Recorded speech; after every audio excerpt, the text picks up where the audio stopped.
So hello, everybody. Thank you for joining me here. I wanted to have a chance to share with you some positive news. So my name is Samantha Shepherd. I'm with Shepherd Elder Law and also Assured Trust Company. And I have the great pleasure to be here today with Shelly Kirk, who comes to us from Wexford Place. And she is in the Northland, kind of close to Parkville, and has on 64th Street. So those of you who are more, I'm not great at directions, so don't ask me. So Shelly, share with us what is positive and happening in your community now that COVID is a known, and how are we moving forward to make transitions possible for families who need to care for their loved ones? Well, I think that the most positive thing going on right now is definitely our vaccination. We received our first dose in January, and we will receive our second one, yes, next week. So we're super excited about that. And so a lot of the assisted livings and skilled nursing facilities have been prioritized here in Missouri and Kansas to receive the vaccine sooner than other places. So it would be beneficial to those residents that are, individuals that aren't in a community and thinking about that or experiencing isolation to come and tour our community. And we also have 2 more clinics coming up so that they could get their first and second. So we have that's a great point. I was going to ask you. So when you have people transitioning who decide, yeah, I'm ready, I'm tired of this isolation, I'm lonely all by myself, and let me explore. Can they tour? Yes, so we are allowing tours as long as they are screened. We ask that they isolate at least a week prior to coming to the community, just for safety purposes. But yes, we have 3 clinics in total here at the community through CVS. So if someone didn't live at the community in January, they can get their first dose in March. But even after, February. Even after that, we plan on having clinics. We just don't have definitive dates on those. So we'll be able to provide vaccinations. It's going to be an ongoing process so that you can still make sure that your current residents have access to the virus. So something that you said earlier, so just so you all know, I had an opportunity to meet with this lovely lady longer than you guys are going to get to, but she was telling me some interesting things. One of them is that now we can actually go into the community and visit our loved ones. So tell me a little bit about that. Yes, so we just started allowing sunroom visits last week, 2 weeks after receiving our first vaccination. So we allow 1 family member per resident, and that's the only individual that can come visit weekly, 1 time weekly, for 45 minutes, and we schedule that at the front desk. I bet that's made a world of difference.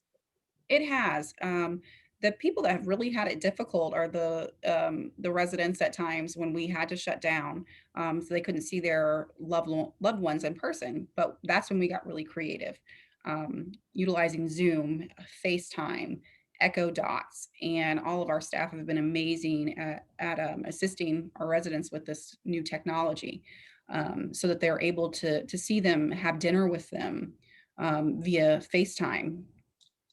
And I've been thinking about one thing you said, and I don't know why I didn't think about it before myself. So I have a mother, she lives in Florida. Thankfully, she's still alive. My father isn't, but my mother is isolated intentionally because she's fearful.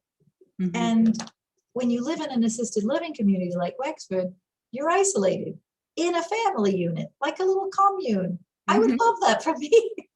I think so. Even when you're alone, you're not alone. So you have 70 residents and 60 staff. So that's a community. It truly is a family. And at times, yes, they were unable to see their biological family, if you will. Okay. But the community here was still here for them. We were able to see them daily, also engage in community activities, still playing bingo, doing exercises. It's just tweaked a bit to exercise, group exercise. I think there's a whole bunch of us. My brother said this to me. It's got to be the funniest thing I've heard during COVID. He said, for those of you looking for a new career, you should all take up a career as a personal trainer. When COVID officially ends, there are going to be so many people who need an individual trainer. So group exercise, what a great idea. Yeah, absolutely. So it's always been really popular here, even prior to COVID, but it's still been very popular throughout the entire pandemic. And again, we just tweaked it. We had to socially distance and keep our masks on.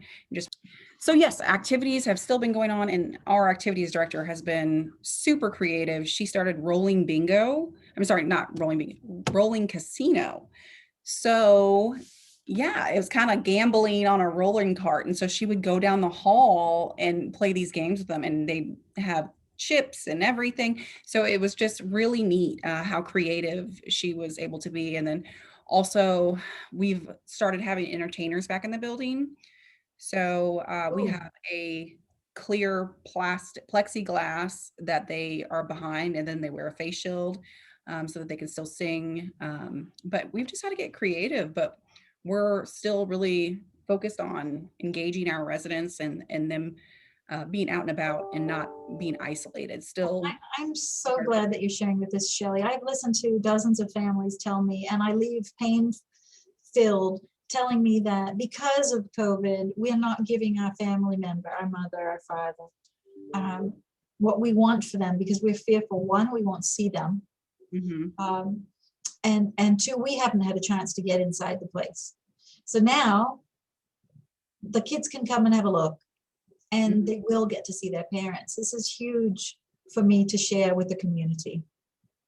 Yeah, absolutely. And we know how important it is for um, the adult children to feel comfortable with the move and with the community and to see the insides and see how we operate. So we are very happy to be open to the public in the sense of a tour and then open to family members for that sunroom visit.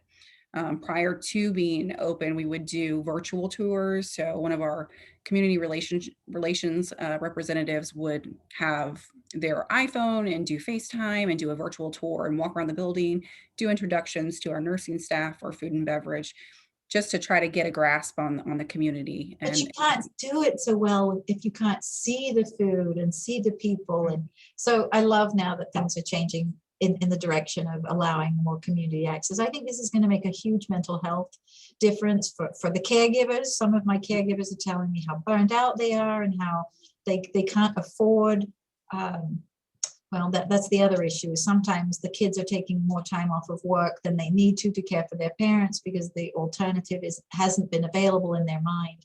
So I imagine that the floodgates will open now for you, and hopefully you'll still, are there a few spots available?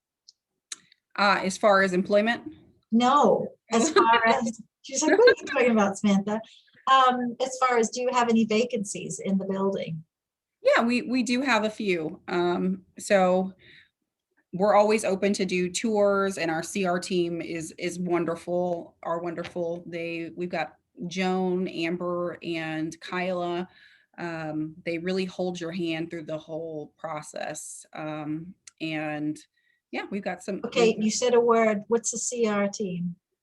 community relations. Okay, got it. Yeah. That's the only one that you said that I didn't know. Well, again, I just want to thank you for taking time out to talk to me and share what I think is a very positive step for our community. Yay for the Northland. We have the vaccine spreading out to the community. So good news for everyone. Thank you. Absolutely. Thank you.